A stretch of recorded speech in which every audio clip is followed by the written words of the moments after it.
A couple of videos ago, I talked about time zones and how you can convert them inside of Make.com and the difficulties that come along with it, and as well how you can actually manage them properly with external APIs. And you went crazy in the comments and inside of Discord, and you asked me tons of questions on how actually to convert that and how to do that. And this video is basically a result of that. So I'm here today to explain you all of the date and time functions that exist inside of Make.com, how you can leverage them, and how you can actually make your own research on those Make.com date and time functions, and how you can leverage them for your very own time formats. Now, if you haven't seen my previous video, I'm gonna link it up here. You should definitely check it out because it defines a lot of more things on how Make.com works with time zones in the first place. But to give you a very quick breakdown, Make basically breaks the time zones down in two parts, which is the actual time zone that is on an organizational level. So you define that in your organization of your Make.com account. This is the time zone that is used for scheduling things. So anything that basically has a schedule attached to it. Just like you can see it here on the screen, this little bubble right here. When you click on it, you can basically set an interval and you can even define an actual time or specific date.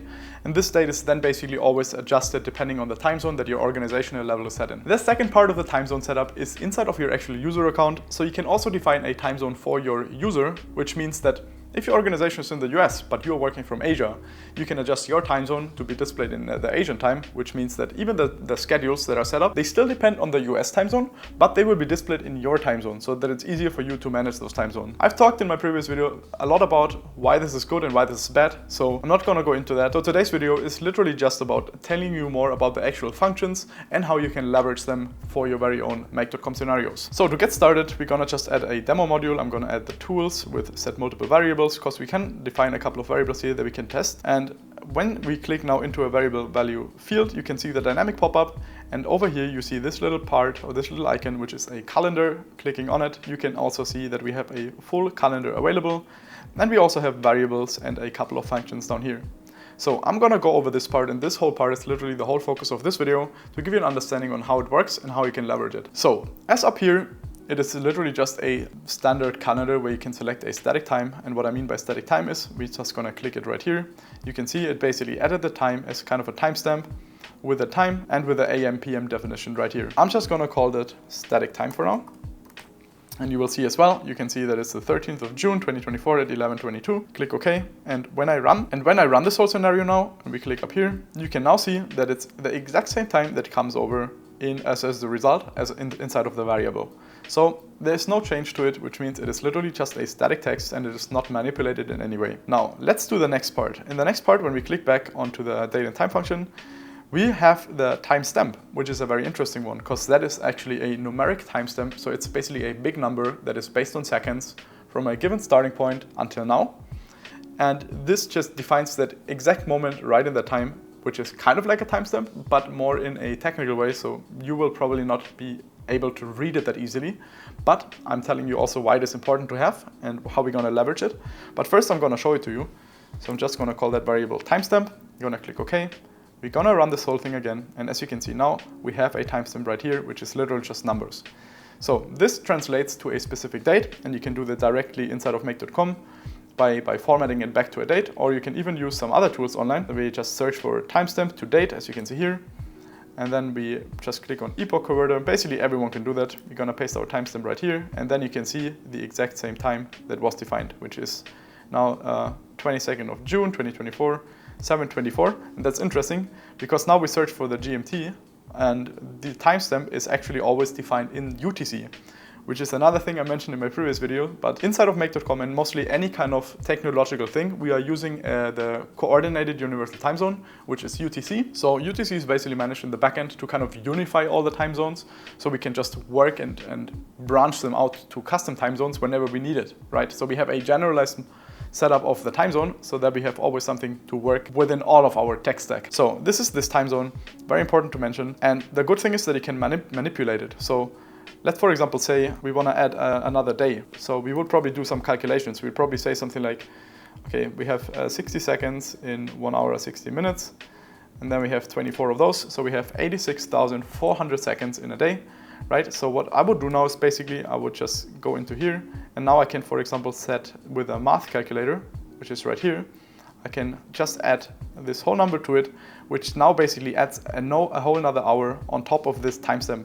So this is the reason why we have timestamps in the first place, because it allows us to do easy data manipulation on timestamps, so we can use them and manipulate them to the future or the past or wherever we basically need it in a very simple and visual way. So now if we're gonna check this timestamp again, so now as you can see right now we have the Saturday 22nd of June 2024, and now if I'm gonna paste a new time zone, I'm gonna click enter, you can see that it's now Sunday 23rd. So we added a whole day to that based on the time zone or the timestamp that we defined here, which just makes it easier for us again to manipulate time. By the way, this time zone can also be formatted, or you can format them in between each other, which I'm also gonna show you in a second. Now let's add the next item. Oh, and by the way, before I'm adding the next item, this scenario, I know it's only one module, but it's gonna be available as a download directly inside of my resource hub. So if you're keen on having that and checking it out yourself, what I created here, feel free to simply head it over down in the description to hub.integraticus.com. There's a link for our resource hub. You can simply sign up there. It's for free. I'm sharing all of my templates and everything I show on my YouTube channel for all of you for free. So you can literally just use it and learn from it, manipulate it, use it in your own business, whatever you want. Anyways, that's it. And with that out of the way, let's just head back into it. So now we have another thing, which is the now variable, which in my opinion is a very interesting one. Let me just paste it in here, because this one is something that we use quite a lot. The now variable is basically just a date time string. So it's basically date and time formatted in a string with a specific time zone at the very end. I've shown that in my previous videos too, but if you haven't seen it, I'm gonna show it to you now. So we're gonna call that date time string. I'm gonna click OK, and I'm going to run the scenario again. So now if we're looking into it, we can see date time string, and we can see a formatted time here. So now you think, okay, this is weird, you know, it's a formatted time, nice. But this time has, for example, no time zone included, right? You can see you cannot see a time zone here. And I have to mention that this is it's really important to understand that this is the time zone that you see based on your time zone defined inside of your user profile. So if you head inside of make.com down to your user profile, you have a time zone defined there, and this is the time zone that is displayed here. So if you want to see the actual time zone, which by the way is also UTC time zone, we need to go up here on this little icon, and we click on download output bundles. And you can see the time zone right here. For a visual way, you can also just stay longer on here and you will see a little pop-up coming, which also shows the time zone. But obviously we would like to copy it, so I'm just gonna head over here. And you can see now it is a properly formatted time string. And I'm just gonna quickly go over it so you get an understanding of it. We have first the year, then we have the month, and then we have the days right here. And it is always in that format because for one specific reason, because it makes it easier to sort the dates at some given time, right? Like this, we have it hierarchically, if that's the right word to use. But you can imagine that it's like a number, right? The lowest number, and you have a lower number and you have a higher number, and you kind of sort it that way. And by defining the highest number at the front, then followed by the month, which also has a highest and a lowest number, and then by the day, you can format that in a great way so that it's always like in a hierarchy going down to the older dates. Just a sorting, formatting thing. Just wanted you to know that. And then we have a T here, which just determines it's like the separator between the date and the time, and it stands for the time. So T for time. Then we have the hours, we have the minutes, and we have the seconds divided by double points. And then you can see another weird thing right here, which is a point and 631, which stands for the milliseconds. So the milliseconds are defined with 3 digits right here, which is not always the case. Sometimes you have it with 2, sometimes you don't have milliseconds at all.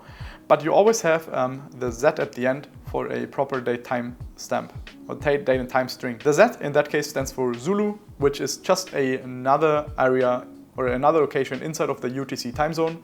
So Z is basically a fast and easy definition for us to refer to the UTC time zone. So Z always means you're in UTC. You can literally just see it that way. Z equals UTC. So with that time string, we basically know that this is in the UTC time zone. So this is the time zone that make.com uses in the backend to as well manage its very own things, which is really important to know because that is a time zone we also want to use for other tech stacks. So let's, for example, say you're sending information somewhere else. You want to make sure you format the date into the UTC time zone so that wherever else you send information to, it is also in the UTC time zone. Or let's say you have a HubSpot CRM and you have a specific time zone you need to set up an event. You might be even able to reformat the time zone depending on the time zone you need it in. Just a small side note. Good. With that out of the way, we can head into the next part, which is the actual functions. So now we're basically heading over to that section and we have a couple of functions here. So those ones are all fairly similar, I would say, and they all expect either a time zone, like a time date string, a date time string, or maybe even a timestamp. So what we can do is we can basically add minutes and we can add years to it. So I'm gonna show you how this works as well. So let's, for example, say we're gonna click on the add years variable. By the way, all of them are the same. Add. Everything you see here with add, they kind of have the same functionality, just depending on the amount of time or seconds you would like to increase. So now we've added the add years. I'm heading into the first part before the semicolon. And now we can basically define a time, as you can see here, or a date and time string. So that would be probably the best case to use the now variable. And now at the end, we can also define a number, as you can see here, which is the amount of years in that case that we would like to add on top of it. So let's, for example, say 2. I'm gonna click OK. I'm gonna call it actually date time plus 2 years. I'm gonna click OK.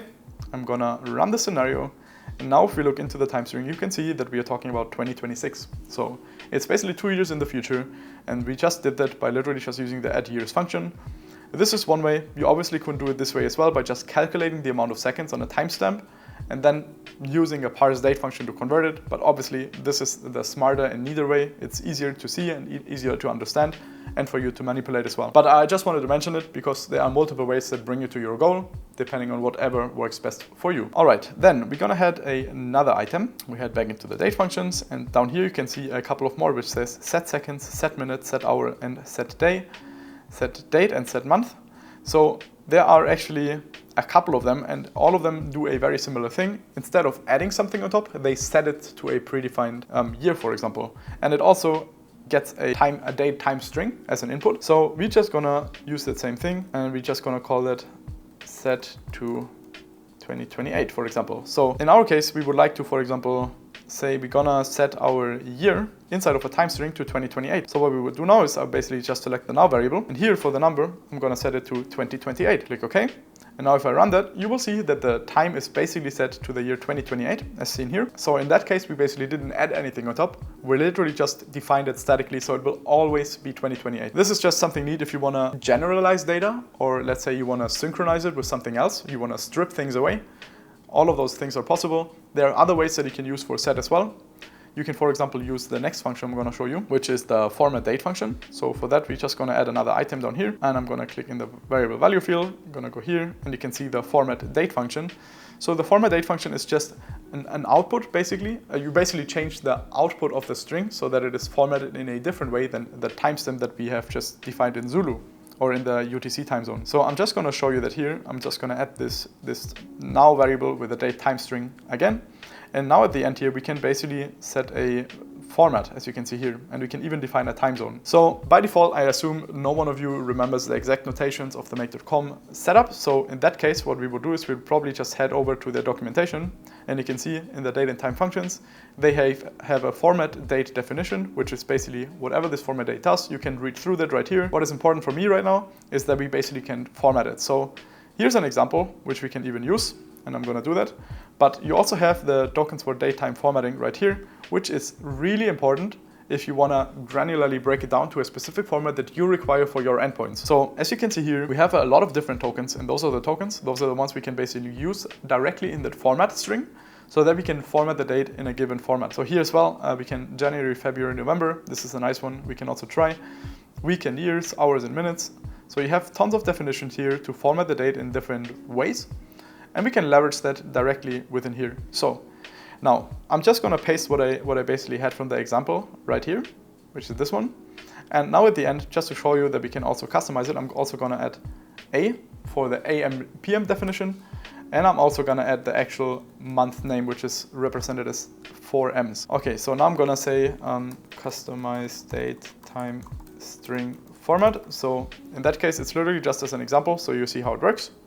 I'm going to press enter, and you can see here now we have the whole definition in that format that we just defined. You can see AM at the end, which was the A, and we have the full name of the month, which is June, which also was defined by that 4M that we just added. You need to be aware that it's case sensitive, by the way. So if you go into here as well, you can see that some are written in big, and you will also see that some are written in small. They all have different meanings, so make sure you check whether or not you have something written in capital or not. All right, heading back to our actual function, we have one more that we need to check. So I'm gonna add another item, and we're gonna call that customized date parsed. And this is another one that is very important, especially if you deal with external formats and you wanna format things to your format. For that, we have that parse date function right here, which basically just takes any kind of date format with a format that you define. So it's important that the date that comes in has a format, and you need to tell Make what format that actually is, so that Make can convert it to an actual time string. So, and this can also be parsed then to a time zone, depending on the output that you basically want, right? So how that would actually look, let's for example say we're gonna have a static date format that we can just, actually let's just use it from here. So we can for example use this one. This is for example a nice one. Yeah, I mean, they're both nice actually. Let's just use that one. So now let's say, for example, we actually get the following format back, which now would just be a string, right? And it would not follow the standard parse date setup. So it would not know exactly what to do with it, because that is literally just a text and it doesn't follow any kind of date, timestamp or string notation. So for Make.com figuring out what that exactly means, it's incredibly hard, because we would need to break strings down. We need to try to figure out, match things together, and there's a high error rate. So Make.com actually has some really neat pre-built features that we can leverage for parsing the date into an actual timestamp, and I'm going to show you here how. So first we have the word June, right, which stands for month. So if we're now heading back into the tokens and we're going to go to the year and month section right here, you can see that we have the whole month written out with the 4 M's as defined, which means since this is the month written in full, we would define it as MMMM. So then the days are separated by a space. So we're gonna add a space, and then we have the days written in 2 digits. So that would be DD. You can also confirm that right here by scrolling down. DD, you can see it is the 2-digit notation of all of the days. Now, since we have that, I'm gonna press space, no, actually not space. We have a comma, as you can see after the days, we have a comma, and then we have a space, and then we have the year. I know the year is for Ys. You can again just verify that with the tokens right here. Going up here, Y, you can see it's a 4-digit day, a 4-digit year. Then I'm gonna head back in here. I can see there's another space between the time, and now we have the hour and the minute. So also you can see it here in this example. For example, capital HH, double point small mm, represents the minutes and the hours. So what I would do is I'd write it that exact same way, so it represents this kind of format. Then we have another space, then we have the AM definition, which in my case would be A, and now we're gonna click OK, because this is literally the represented format, which means now this parse date function can actually turn the string we have into a date time string, a properly formatted string, based on the setup that we gave it right here, or the formatting. So I'm gonna click OK. I'm going to run the scenario, and you can now see at the end that it doesn't look much different, but if we're going to look into the output bundles, you can now see that it was actually turned into a time string or a date time string. Now, there's one more thing that is very important to mention. Right now, you can see here that it says 11:36 a.m., but in the timestamp it says 7:36 a.m. Why is that the case? Because Make.com again formats the time zone depending on your organizational time zone. So if we don't give it a specific time format, it might format it in a different way than we expect it to. So let's for example say we get that information as UTC, right? So we get this in the UTC time zone. We need to define the time zone. We can do this by going before the last bracket, add a semicolon, and now we can just add the time zone, which would be something like UTC, right? Because we want to format it to UTC. And we're gonna click OK now, and I'm going to run this whole thing again. You can see now that this one says 3:36, but now if we look into the output bundle, we can see that the time zone actually has been adjusted properly based on the actual input we gave it to the Zulu time zone. So this is the perfectly formatted time zone that we now need, and we can use directly inside of Make.com as a UTC time zone to do all of the other manipulations. Perfect. I think this is a lot of information to digest. I definitely know there are tons of more things we could basically do. We could do data manipulation. We can use those functions internally to combine them. Let's for example say we want to format a date to a specific format, and we want to only get the month, and so we're going to define the month here, and then we would like to adhere a timestamp that is 4 years ahead. So we would probably say something like add years. We're gonna add 4 years ahead, and then I'm gonna add the now timestamp. I'm gonna give it a name here, random time test, which doesn't really make sense because we will still be in the same month. So actually, instead of just making it plus, I'm just gonna copy this whole thing, and I'm gonna also add 1 more month so we can actually see a difference, because otherwise the month will be the same. So I'm gonna add 1 month here. And right in here, I just paste again what I just copied, which is that exact format. So you can see I can basically nest those functions. And when I run it now, I will see there's an arrow at month. June is not a valid date. Okay, that probably means because I already pre-formatted it, which is what I should not do. So the reason why this is happening is because I have the format date right within here. So we don't need that, because the format date will basically just break things. So what we do is You can see here I have now basically the add month and the add years, which is great. So I'm going to copy that and I'm going to add the format date function around that. So right here, bam, bam, bam, bam, for month, and now I can just run this whole thing again. Now you can see it basically returns July, even though it's June, but this happens because we added 1 month and we added 4 years. So if we would even output the year here, we can just do that by this. We will now see that all of the adjustments have actually been correct. You can see July 2028. So this is the way how you can combine those functions to create more complex ways of manipulating your dates. Well, that's all I got for you so far. I really hope this helped you out. Like I mentioned, this whole example will be available inside of my resource hub, so you can simply download it, use it for yourself, try it out if it works for your use cases. And if there are any further questions, you're most welcome to drop them down below in the comments. That's all I got for now. Thanks for watching and see you next time.